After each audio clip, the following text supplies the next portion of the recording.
Bienvenidos a la entrevista Sur o No Sur, y en esta ocasión tenemos un gran invitado.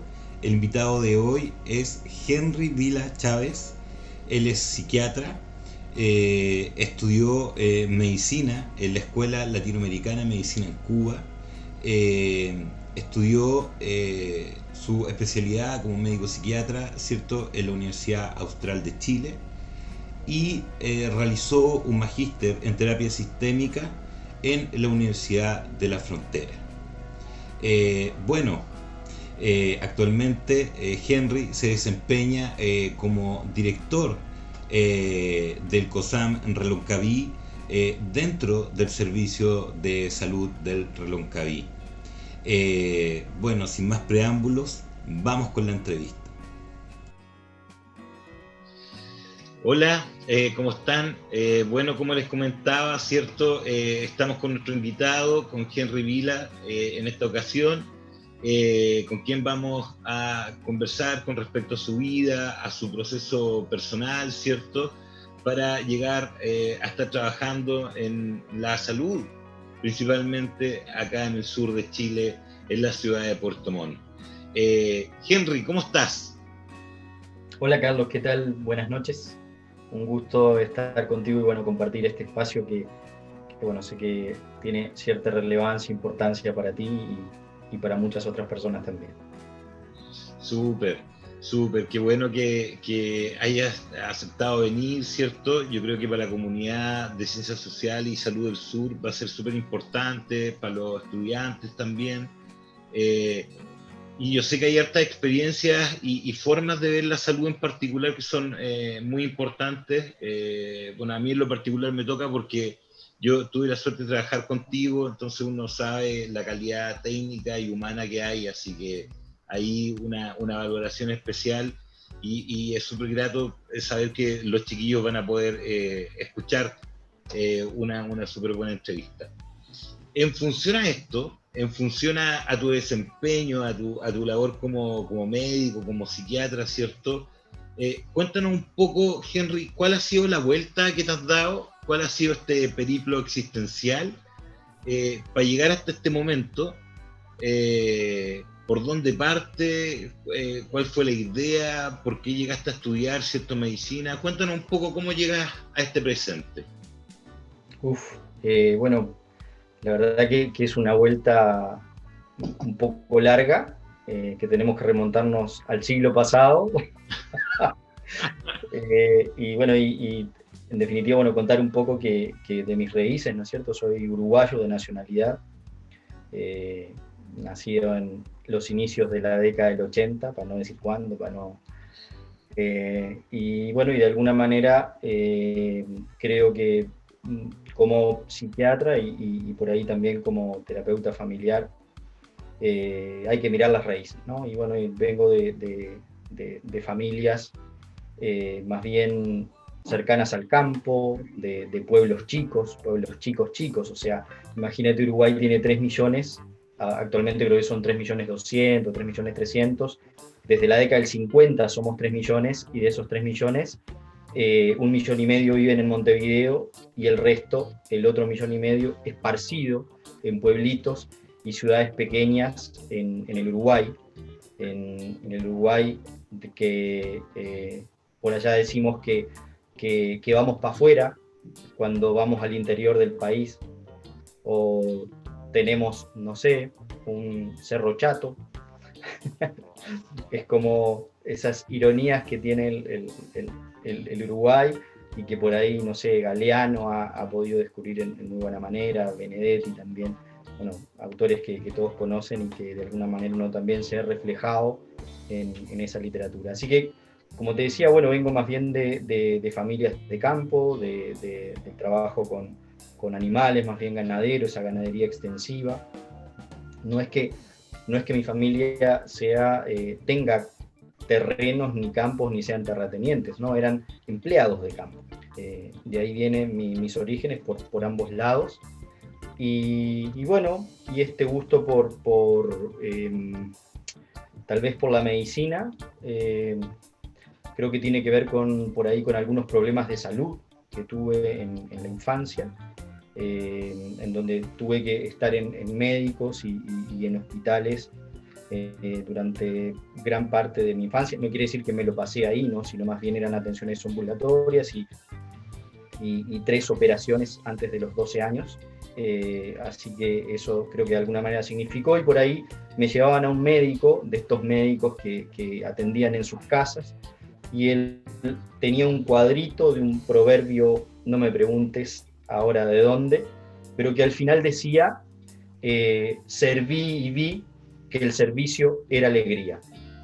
Por ahí lo pueden buscar con esa simple frase en Google, y de alguna manera ir tantas veces a su consulta y leer ese cuadrito, que era un poco más largo, ¿no? Era como el proverbio entero, pero yo me quedé con la frase final y creo que se me grabó, y bueno, y creo que serví y vi, o sirvo, y el servicio realmente es alegría. Así que bueno, de ahí hice mi educación primaria y secundaria en Uruguay. Como te digo, más bien de campo, pueblo chico, donde es necesario el desarrollo de algunas habilidades sociales, porque obviamente todos nos conocemos, y por ahí era más bien un niño tímido, pero poco a poco creo que se me fue pasando hasta hoy, y no sé en qué punto llegué hasta casi este otro lado, pero sí debo decir que era un niño tímido, y bien tímido por lo demás. Y bueno, y luego de terminado el liceo, estuve un año en facultad de medicina en la Universidad de la República Oriental del Uruguay, que como saben o se imaginan, es una educación pública, terciaria y pública, y gracias a Dios, Alá, Buda o quien sea, todavía se mantiene. Por ahí digo esa frase porque hay una canción de un cantautor mexicano que dice, habrá que creer en Cristo, en Alá o en Fidel, pero, pero como que en algo hay que creer. Y, y bueno, y después de eso me fui a estudiar medicina a Cuba. Estuve por allá 6 años y medio. Y bueno, y me encontré con esta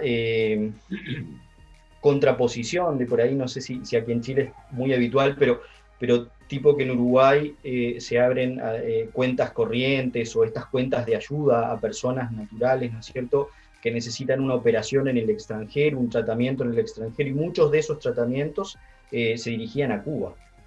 Y, y cuando llego allá, sí, es cierto, la medicina cubana tiene muchos de esos tratamientos específicos para algunas cosas particulares, pero también tiene un fuerte componente arraigado, un fuerte componente de salud pública y de salud comunitaria. Y creo que de eso me empapé, y por ahí desde el primer año de la carrera te hacen ir a las casas de los pacientes, y los cubanos, como están adaptados a todo esto, bueno, te reciben de la mejor manera, y te cuentan su historia de la hipertensión y su historia de la diabetes y los antecedentes de la familia, y casi que no hay que ser buen entrevistador para que te den una buena entrevista. Y bueno, y fue un tremendo aprendizaje. Y ahí estuve 6 años y medio, luego me devolví a Uruguay, estuve un año trabajando en Uruguay, y por esas cosas de la vida llegué a Chile en enero del 2009. Y desde entonces todavía no me echan. Y por ahí estuve también trabajando en un área que es muy hermosa y del cual recuerdo con muchísimo, muchísimo cariño, y tuve muchos aprendizajes, que es el sector precordillerano de Panguipulli, Panguipulli hacia la cordillera, ¿no? Y ahí estuve en el Tume. Para los que no les suena el nombre, por ahí si tal vez les nombro Huilo Huilo, si les suena un poquito más. Y bueno, y ahí estuve. Creo que fui, cuando llegué al lugar era una posta médica rural, y creo que fui el primer médico que vivió en el pueblo. Antes de ese tiempo estaban los generales de zona, que están todavía, y vivían en Chocuenco y hacían las rondas en el Tume, ¿ya? Entonces estuve ahí en el Tume, creo que, como decía, cuenta más o menos la historia, creo que habían vivido 2 médicos en épocas en que ese complejo maderero era todavía un fundo, porque fue fundo hasta creo que el año 94, que había que pedir permiso para que te abrieran la tranca para entrar, y después de eso, bueno, se constituye en un poblado, y creo que fui, como te digo, el primer médico, porque los que habían estado antes estuvieron en épocas de dictadura ahí, creo que habían estado como 2 semanas viviendo en un pueblo, y creo que eso fue todo según cuentan las anécdotas. Y bueno, yo estuve ahí viviendo 2 años y medio, y por ahí yo me he caracterizado, o más bien fue un aprendizaje, esto que te contaba un poco de la adolescencia, el ser un pueblo chico, luego lo de Cuba, con algunas habilidades que también creo que se las debo a mi mamá, bueno, para conversar. Y por ahí iban las personas, ¿no es cierto?, los pacientes de lo que después fue un SECOS, del Entume, y por ahí, bueno, en el control de crónico conversábamos harto, y por ahí me fui descubriendo que muchas veces, para mí al menos, las personas no iban tanto por sus dolencias, sino muchas veces porque tenían la necesidad de conversar con alguien, de hablar de sus problemas familiares, de pareja, y bueno, y ahí me fui desarrollando no solo en conversar, sino en escuchar atentamente, y bueno, y fue un tremendo aprendizaje. Luego de eso estuve también un año trabajando en San José de la Mariquina, pero no solo en San José, donde estuve haciendo algunos turnos y cosas así, sino más bien que era el médico que estaba destinado a Mehuín. Entonces pasé de cordillera a costa, donde, bueno, tuve la suerte de conocer al hombre más longevo de Chile y atenderlo alguna vez en su domicilio. Sí. ¿Qué tenía? 115 creo que tenía. 115. Sí, o llegó a 115 o 116 cuando falleció, pero él falleció varios años después, que yo ya estaba en Valdivia. Y bueno, y estuve ahí, y también fue un tremendo aprendizaje. Aprendí mucho del terremoto del año 60, que arrasó con ese pueblito costero. Aprendí mucho de las vivencias de las personas y del dolor de esa experiencia. Y en el Tume también aprendí mucho del dolor de las muertes, de detenidos desaparecidos, de la injusticia social, de todas las historias que por ahí fui recogiendo desde la curiosidad, desde saber un poco más de la historia de los pueblos y de quienes la formaban. Y bueno, obviamente uno se va encontrando con todo, pero lo que creo que es bastante común a todo es la experiencia del sufrimiento humano, ¿no?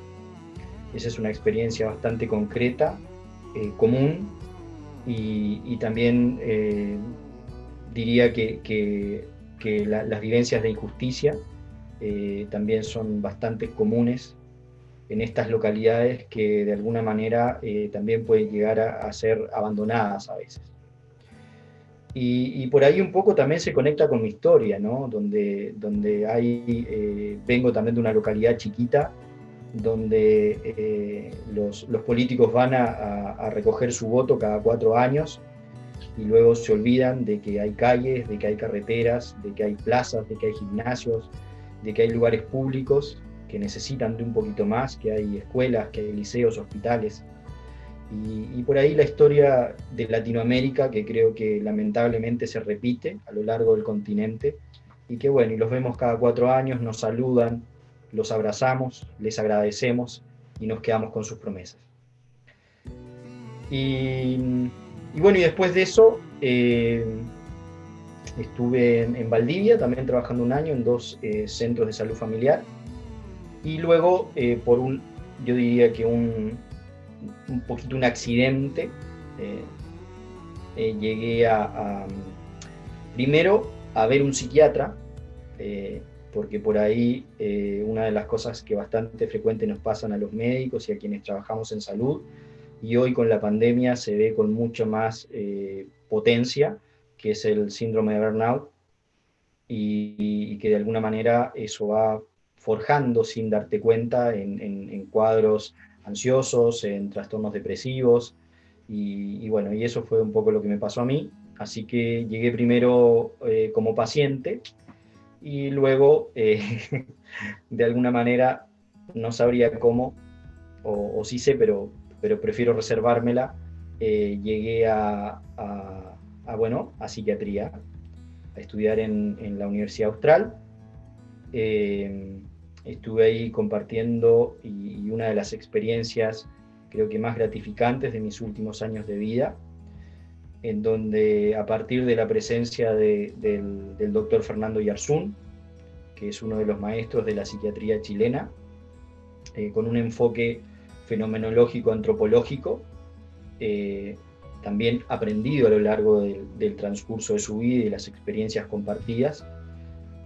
Bueno, me fui formando, o me fueron formando, por decirlo de alguna manera, y pude empezar a ponerle nombre a algunas cosas que de alguna manera u otra sentía que hacía y que no sabía cómo se llamaban, no sabía si estaban bien o estaban mal. Por ahí algo me decía que estaban bien porque lograba servirle a alguien y eso me hacía muy feliz, pero ahí pude ponerle nombres a unas cuantas cosas. Y bueno, y obviamente, bueno, ya salí de psiquiatría. Cuando entré a psiquiatría, entré bajo este concepto de modalidad de beca, en donde luego estoy en este programa que es el programa asistencial obligatorio, donde a partir de los años de formación uno es como contratado por un servicio de salud y luego ese servicio es el que te paga la formación y uno debe devolverlo con el doble de años de lo que duró la formación. Y bueno, y eso me hizo llegar al Servicio de Salud del Reloncaví. Mi elección fue esa, sin conocer Puerto Montt, sin conocer absolutamente nada, pero llegué aquí desde Valdivia con esta modalidad de la devolución de la formación. Interesante. Y ahí llegaste a Puerto Montt, pero ¿y por qué Puerto Montt? ¿Era como lo más sureño? ¿O era porque te tincó en comparación a las otras opciones? Claro, en ese minuto tenía dos opciones, o era Servicio de Salud Reloncaví o Servicio de Salud Arauco, que era la zona del Leu, de toda esa zona, y mucho menos la conocía, al menos Puerto Montt sabía o me hacía una idea por los relatos de compañeros, de conocidos, que la forma de vida no era tan diferente a la que ya había estado, que era la de la región de los ríos, ¿no? Así que ese fue como el motivo de por qué elegir el Servicio de Salud de Reloncaví.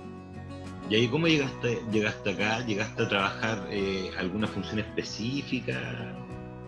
Sí, antes de mi llegada, incluso antes de mi examen para bueno, ser oficialmente psiquiatra, llegué a Puerto Montt a presentarme al Servicio de Salud Reloncaví y bueno, y ahí me recibió Paola Vázquez, que es de profesión psicóloga, referente en gestión en salud mental. También estaba Marlene Soto, trabajadora social, también en la misma función, pero bueno, tienen funciones específicas en donde van haciendo un trabajo complementario. Y ella me hace una propuesta antes de todo esto, y es que, bueno, había ido a una pasantía a España, más que nada a ver la salud mental comunitaria, y por allá se encontró con algo que vio, que era que un psiquiatra y un enfermero, enfermera, iban a las casas de los pacientes que estaban en una situación psicopatológica algo más compleja, que sobrepasaba las capacidades del nivel ambulatorio, y a esto le llamaban hospitalización domiciliaria en salud mental. Así que ella me hace esta propuesta ¿Cómo? En una conversa con la Paola, ahí fue... Claro, o sea, ella me hace la propuesta con la idea de que yo venía 44 horas y venía a cubrir algunas horas de Price, porque la psiquiatra de Price salía con pre y postnatal, a un par de horas en COSAM Reloncaví como médico psiquiatra, y 11 horas que estaban destinadas a levantar este proyecto de hospitalización domiciliaria. Así que bueno, estuve probablemente durante gran parte del año 2017 haciendo revisiones, contactándome con personas conocidos por unos y por otros, conociendo experiencias, la experiencia en Chile, hospitalización domiciliaria, la experiencia Uruguay, la experiencia de España, y bueno, y de alguna manera en todo ese menjunje de anécdotas y cosas, y más la revisión bibliográfica que por ahí estuve haciendo durante ese tiempo, y más mi formación previa en la Austral, en Valdivia, y mi interés personal y particular por la terapia sistémica, hicieron que fuese como creo que el caldo de cultivo para que saliera algo que se pareciera a una hospitalización domiciliaria. Así que bueno, después de ese trabajo un poco más teórico, por decirlo así, y de armar y de protocolizar y de poner en papel todas aquellas ideas que por ahí se fueron modificando con el transcurso del armado de todo esto, surge, y el 17 de octubre del año 2017 hospitalizamos a nuestros primeros 2 pacientes en sus domicilios, con una alteración psicopatológica, como decía, que sobrepasaba la capacidad ambulatoria. O sea, o era esto o derivarlo a una unidad cerrada o semicerrada, como en ese minuto era la unidad de corta estadía, que ahora se llama unidad de hospitalizados de cuidados intensivos en psiquiatría, o un hospital de día. Entonces, se abre esta posibilidad y empezamos a hospitalizar pacientes en su domicilio hasta que revirtieran un poco su situación psicopatológica y hubiera, obviamente, una mejoría en términos de su funcionalidad. Así que bueno, eso fue lo que hicimos en ese periodo de tiempo, durante ese primer año que estuve aquí en Puerto Montt, que fue el año 2017. O sea, llegaste con todo, metido en actividades, incluyendo cosas nuevas, innovando, metido, pero completamente, llegaste a hacer cosas, digamos, y había que innovar en cómo hacerlas también. Sí, mira, yo creo que en realidad no son cosas que a veces uno tenga pensadas o preparadas, ¿no? Creo que en definitiva también tiene que ver con que a veces se abren oportunidades y uno las toma y le pone empeño y las ejecuta y salen. Pero no es que yo, no sé, viniera así como antes de llegar, así como, pucha, voy a llegar a innovar a Puerto Montt porque tengo ganas de innovar y que las cosas se hagan diferentes. No es tan así, ¿no? O sea, obviamente uno siempre tiene ganas de hacer las cosas bien, y si por ahí es necesario hacerlas diferentes, bueno, habrá que hacerlas diferentes, pero nunca me imaginé o sea, en mi vida me imaginé que se me pudiese presentar esta posibilidad de hacer algo para nada relacionado con esto de hospitalizar pacientes en su domicilio, ¿no? Claro, claro.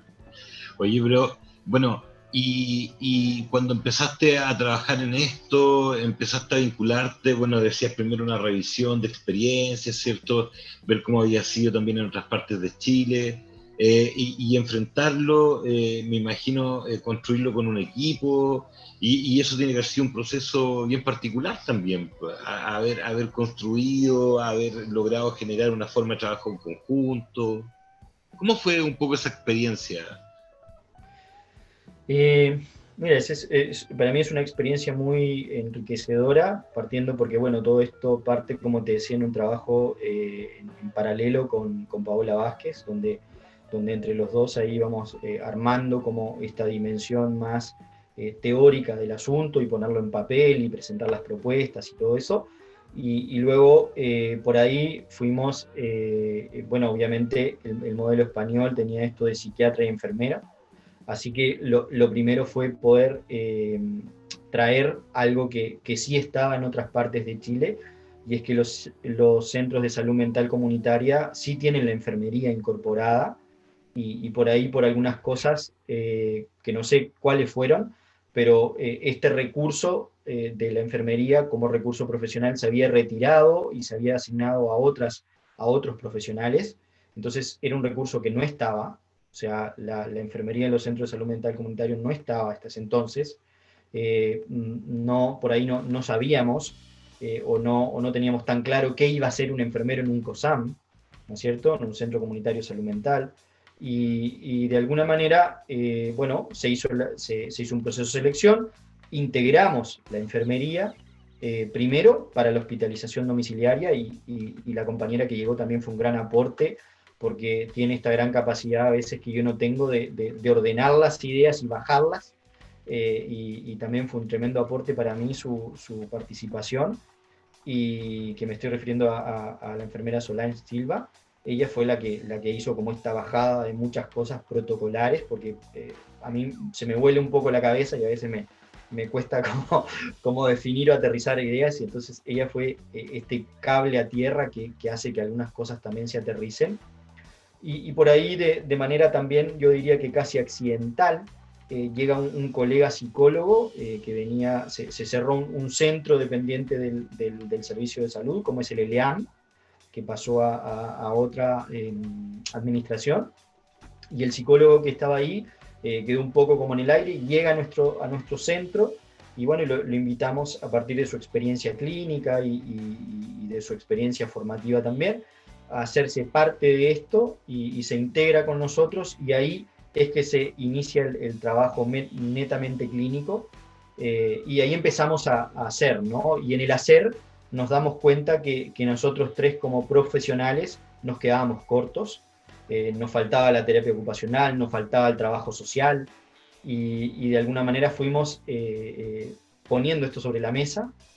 Y bueno, y en diciembre llega una compañera trabajadora social que también se integra al equipo, que también es un tremendo elemento y un tremendo aporte a nuestro equipo. Y luego nos seguía faltando la terapia ocupacional como un elemento central en el eje rehabilitador que necesitábamos con estos pacientes, y de alguna manera fuimos construyendo con las compañeras de terapia ocupacional del COSAM Reloncaví.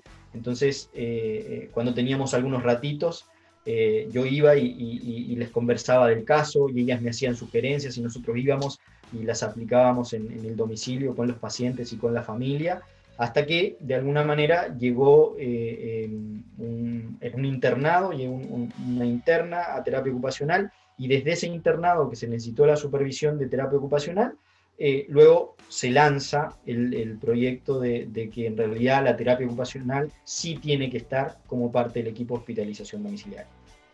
Y bueno, actualmente tenemos unas poquitas horas de terapia ocupacional, casi ínfimas para lo que yo creo que sería el requerimiento, pero las tenemos, y también horitas de trabajo social que también son ínfimas, pero las tenemos también. La gran parte del recurso la vamos cubriendo con el psicólogo, con la enfermería, y bueno, y con mi presencia también, que hasta ese minuto tenía unas cuantas horas destinadas a este proyecto, y eso nos daba posibilidad de poder ver también un número no menor de pacientes.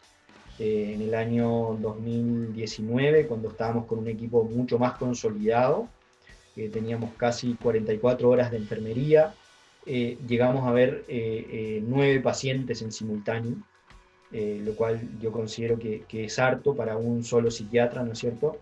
Pero bueno, lo hicimos, y por ahí nuestro número más o menos promediaba entre 6 y 7 pacientes, 8 pacientes algunas veces, 5, no sé, pero casi siempre 6 probablemente era el promedio de lo que veíamos, pero con este número consolidado y este equipo ya andando, ¿no es cierto? Ya en un engranaje y en una dinámica de funcionamiento que yo siempre digo que por ahí, esto lo escuché de Morín, para los que somos más rioplatenses y nos gusta leer las cosas como se escriben, ¿no? Aunque me criticarán de que eso no se hace y todo eso, pero pero por ahí esa herencia de cuando los argentinos rechazaron a los ingleses producto de las Malvinas, ¿no es cierto? Y también esas cosas relacionadas al lenguaje. Y de él, ¿no es cierto?, extraigo esto de que por ahí la transdisciplina es un poco una utopía, ¿no? Y por ahí los modelos actualmente en salud están o desde un equipo multidisciplinario, ¿ya? Donde las disciplinas entre sí cada uno hace su pega, pero conversan poco o casi nada respecto de la situación de una persona que tiene un problema de salud. Luego pasaríamos a lo interdisciplinario, donde las disciplinas sí conversan entre sí respecto de la situación de una persona, pero cada uno sigue haciendo lo suyo, ¿sí? Y yo diría que lo transdisciplinario es aquello en donde, como te comentaba en la hospitalización domiciliaria, yo necesito del terapeuta ocupacional porque él es el que más sabe de esto, que me oriente cómo hacerlo. O que él lo haga y yo lo pueda supervisar. O si yo doy una indicación farmacológica, que el psicólogo poder decirle, oye, ¿sabéis qué elegí este medicamento? Puedes preguntarle si no ha tenido esta o esta otra reacción adversa, y el psicólogo pueda ir y preguntarlo. Y en realidad no está haciéndose cargo de su disciplina, se está haciendo cargo de la mía. Pero es un trabajo en equipo, en un modelo que yo diría que nosotros vamos en tránsito hacia la transdisciplina, pensando en esto de que la transdisciplina es utópica, ¿sí? Y bueno, y en ese sentido ha sido la forma en la que hemos construido la dinámica de funcionamiento, donde no hay una única verdad respecto de la situación de una persona, sino que las verdades son múltiples, todos tenemos que aportar, y que en definitiva el eje central o el eje rehabilitador por excelencia de esta persona siempre es la familia. Nosotros, yo diría que acompañamos, pero el eje rehabilitador central es la familia. Y por ahí siempre, un poco en broma, un poco en serio, uno se da cuenta que más que convertirse en un gran terapeuta, en un psiquiatra excelente, porque no creo que lo sea, creo que uno lo que empieza a hacer es un buscador de recursos. Y empezar a mirar recursos donde a veces no creemos que no los hay, o creemos que no los podemos alcanzar, y por ahí esa ha sido como una cosa que ha tenido este equipo que explora, que busca recursos, que encuentra recursos, que valida los recursos, que hace que cada uno pueda sentirse suficiente o capacitado para poder sentirse mejor, ¿sí? Obviamente, ojo con esto, ¿no? Hay situaciones psicopatológicas en donde necesitamos el apoyo de los medicamentos. O sea, no estamos diciendo que es una cosa o la otra, ¿no? Sino que al contrario, o sea, hay múltiples verdades, hay complementariedad en todo lo que hacemos. Y creo que eso ha sido súper productivo para mí, ha sido en extremo enriquecedor. Creo que por ahí también uno puede reconocer, valorar y reconocer el gran aporte que significa un compañero, y un compañero cuando se siente en una situación de confianza. Porque puede existir un excelente profesional desde sus habilidades técnicas, pero si ese excelente profesional está en un equipo donde no se siente en una situación de confianza, claramente no va a ser el aporte que podría llegar a ser si esa persona está en una situación de confianza, en un equipo donde sienta que se confía en él y donde además se sienta útil, creo yo. Y yo creo que si algo nos ha demostrado la hospitalización domiciliaria es que no ha sido un éxito de ninguna persona en particular, siempre es un éxito de todos.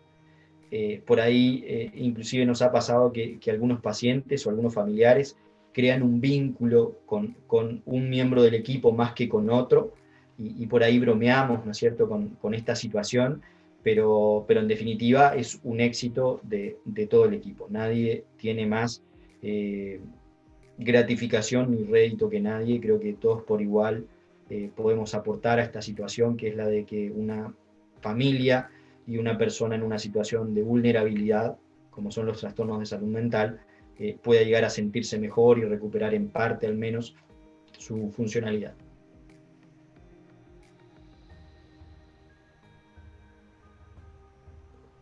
Carlos, estás sin el micrófono. Toda la razón. Qué potente porque en definitiva creo que tiene que ver con la importancia de no solamente como el objetivo a lograr, es como, no es solamente importante el cumplimiento o el impacto total del programa, sino que tiene que ver con el equipo que constituye el programa, con el proceso en el cual se constituye el programa, participar desde el nacimiento de la articulación, ¿cierto? De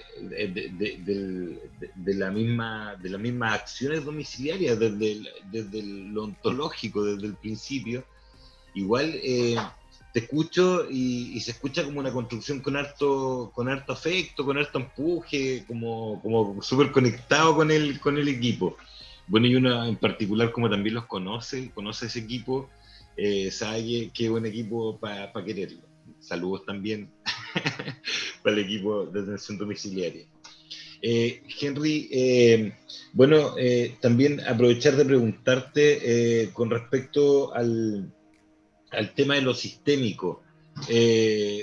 Yo sé que estás en un magíster, que estuviste estudiando, ¿cierto? Que está la unidad de familia en el COSAM Reloncaví.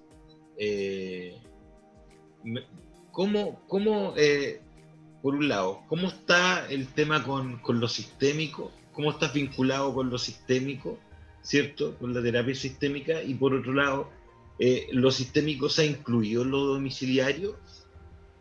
¿Participan, conviven? O sea, mira, dos cosas. Lo primero, ¿cómo estoy vinculado con los sistémicos? Bueno, todos los terapéuticos sistémicos somos terapeutas frustrados a nuestra propia familia, ¿no? Y eso no es mío, alguien lo acuñó y creo que es de los antiguos de la terapia sistémica que acuña esta frase. Por ahí alguien después nos podrá aportar quién lo dice.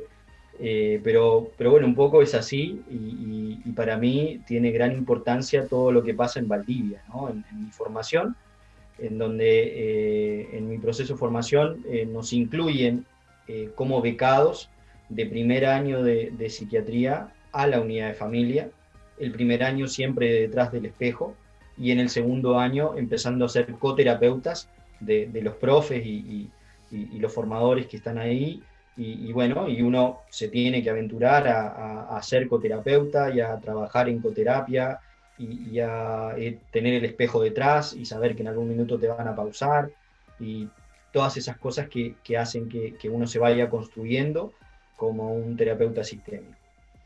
Y bueno, y desde ahí, lógicamente, creo que no concibo ningún proceso en salud mental donde no se vea lo relacional. O sea, no puedo pensar la psiquiatría o la salud mental sin que lo relacional se me aparezca. No es como que me cuesta muchísimo no mirar lo relacional. Es como que de alguna manera se fue pegando en mí y está en la forma en la que se mira, en la forma en la que se discute, en la forma en la que se plantea. Y desde eso te puedo decir que lo sistémico o mirar sistémicamente está en la hospitalización domiciliaria. O sea, sería imposible, creo para mí, no construir una hospitalización domiciliaria sin mirarla sistémicamente.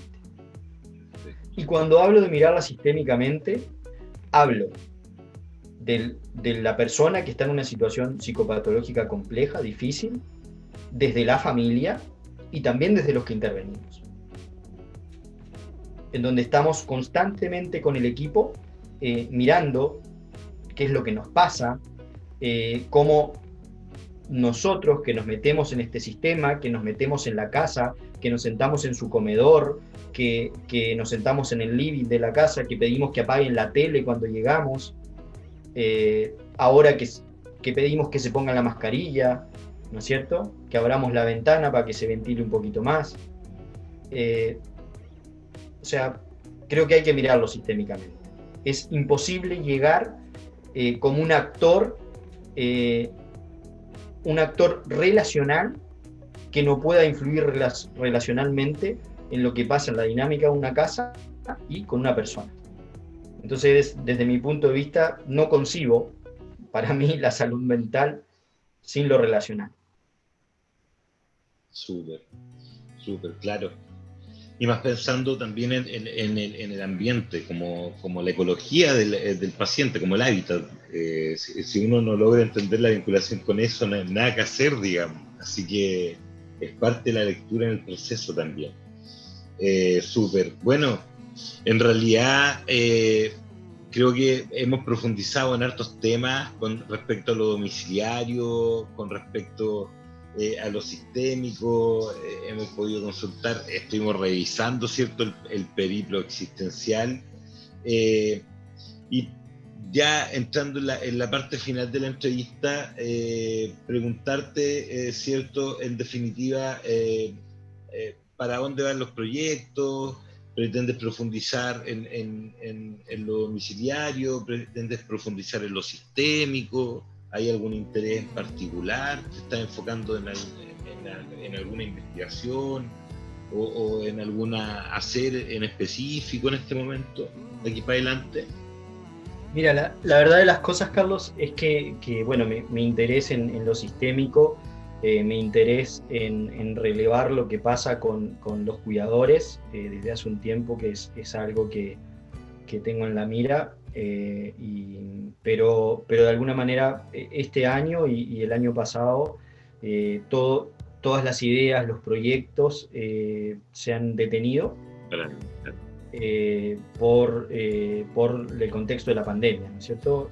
Bueno, desde el año pasado, desde diciembre del 2019, desde ahí, bueno, extraoficialmente soy el director técnico de COSAM Reloncaví, y oficialmente desde el 1 de enero del 2020, y bueno, y llegó con todo, con pandemia, con todo, y por ahí habíamos estado planeando intensificar el trabajo. Nosotros tenemos un trabajo organizacional pendiente en el centro, y ese trabajo organizacional, cómo lo conjugamos con el trabajo comunitario y cómo hacemos participar a la comunidad de manera mucho más activa en la toma de decisiones de nuestro centro, que es chiquito, pero es un centro institucional al fin. Y estábamos en eso, en ese proyecto, ya habíamos empezado a hablar con las agrupaciones, necesitábamos por ahí, estábamos en pro de la creación de un comité de participación ciudadana, y pum, llegó la pandemia y se nos fue todo atrás, ¿no es cierto? Y bueno, y por ahí un poco la cosa desde mi intención de realmente poder transmitir la idea yo siempre digo, de crear un centro que sea más bien extramuro y no intramuro. Será que ya me acostumbré a andar en las casas de las personas y a veces me es raro atender en el box. O sea, me gusta, no digo que no, pero lo otro también. O sea, igual me gusta ir a las casas y ver las dinámicas y cómo construimos desde ahí. Pero bueno, eso fue. Así que, como te digo, por ahí la pandemia ha frenado un poco. La pandemia también creo que ha hecho mella en casi todos quienes trabajamos en salud, por A, B o C, pero en términos del agotamiento, el cansancio, creo que no deja de ser un tema. Y bueno, y eso fue lo que ha pasado por ahora. Obviamente, como tú bien decías, cuando hablo de la hospitalización domiciliaria o cuando hablo de la unidad de familia de COSAM Reloncaví, obviamente para mí son como hijos, y en ese sentido no es de extrañar que hable con afecto, con cariño, con mucha estima, y bueno, y eso obviamente para mí es un deber el continuar ahí hasta que, no sé, la vida llame a otras cosas. Uno nunca sabe en realidad las vueltas que uno puede dar. Como te decía, hace 12 años atrás estaba recién llegando a Chile, estuve 6 meses en Santiago y llegué en agosto de ese mismo año a Neltume, y hoy estamos aquí conversando, así que no sé qué pasará conmigo en los próximos 10 años, pero claramente creo que mi línea va a ir más o menos por ahí, ¿no? Por poder profundizar en algunas cosas. Esto de la hospitalización domiciliaria es algo que me gusta mucho, creo que hay mucho para hacer, creo que hay mucho más para hacer relacionado con eso. Creo que esto está todavía en pañales, creo que tiene tremenda potencialidad en un montón de cosas, ¿no? Desde el gasto de un día a cama a qué es lo que pasa desde la vivencia de una persona que ha estado en una situación de hospitalización domiciliaria, por ejemplo, versus una hospitalización en el nivel cerrado, y cómo ellos significan estos diferentes procesos y cómo también lo significa la familia, ¿no? Desde esto de ser parte del proceso terapéutico a estar enajenados y luego me lo devuelven, y qué hago yo con mi familiar, ¿no es cierto? Y bueno, y por ahí tenemos un estudio con una metodología que es el análisis fenomenológico interpretativo, que recoge un poco las experiencias y las vivencias de familiares respecto de haber transitado en esta experiencia de tener un paciente en su casa, y que fuera un equipo a acompañarlos.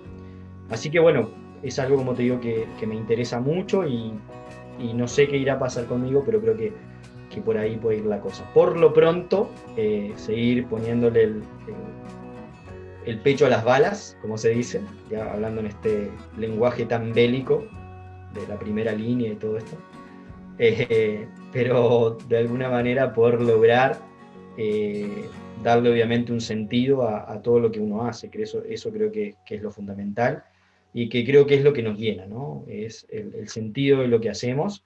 Y como decía esa frase de este médico que te decía, bueno, sentir que estoy sirviendo, y que realmente que lo que sirve, que mi servicio es realmente, produce un impacto o produce algo en alguien, en donde le puedo hacer que se ría, o puedo hacer que su familiar se mejore, o no sé qué puede pasar.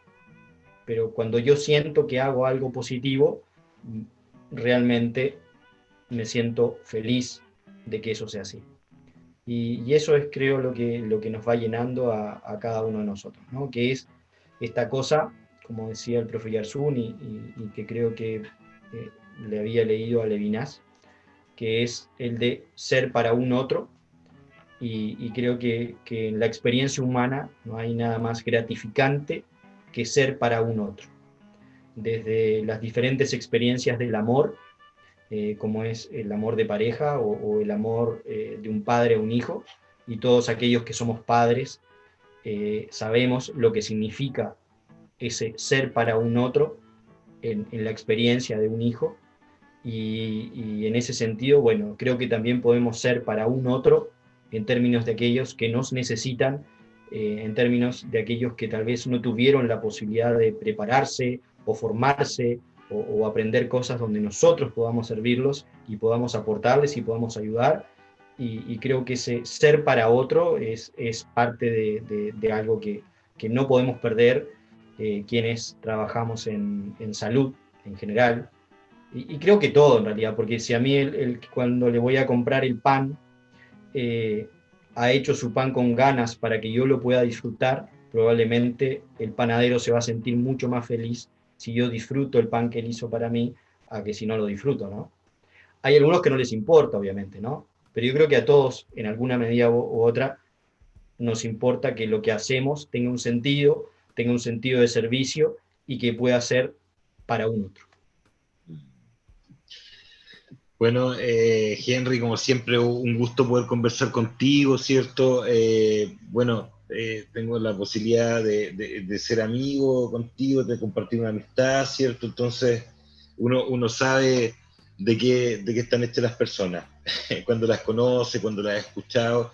Y bueno, ya sabía que iba a ser un gusto poder entrevistarte, poder conversar contigo, saber de cómo va la vida, ¿cierto? Que nos contaras un poquito cómo ha sido esta historia. Y ya terminando, algunas palabras al cierre, algo que decir antes de despedirte. Uy, qué difícil, fue así como... sí. Pucha, no, creo que bueno, que en esta experiencia de la pandemia, ¿no es cierto?, que nos ha removido a todos, por ahí un poco siempre pasa que, por ejemplo, no sé, me acabo de acordar de Ensayo sobre la ceguera, de José Saramago, donde a partir de una experiencia donde un poco se va poniendo al límite la condición humana, siempre obviamente salen a relucir los aspectos más amados de ser humano y también los aspectos más aborrecidos de ser humanos. Yo creo que cada uno de nosotros puede inclinar la balanza a los aspectos más amados de ser humano y por ahí irnos convirtiendo en humanos con una experiencia gratificante para uno mismo y para un otro. Así sea el vecino, el hermano, un hijo, la pareja, pero que sea una experiencia gratificante y que en definitiva nos pueda llenar y nos pueda hacer felices, en términos no de una felicidad hedónica, sino de una felicidad un poco más que aporte paz y tranquilidad a todos, ¿no?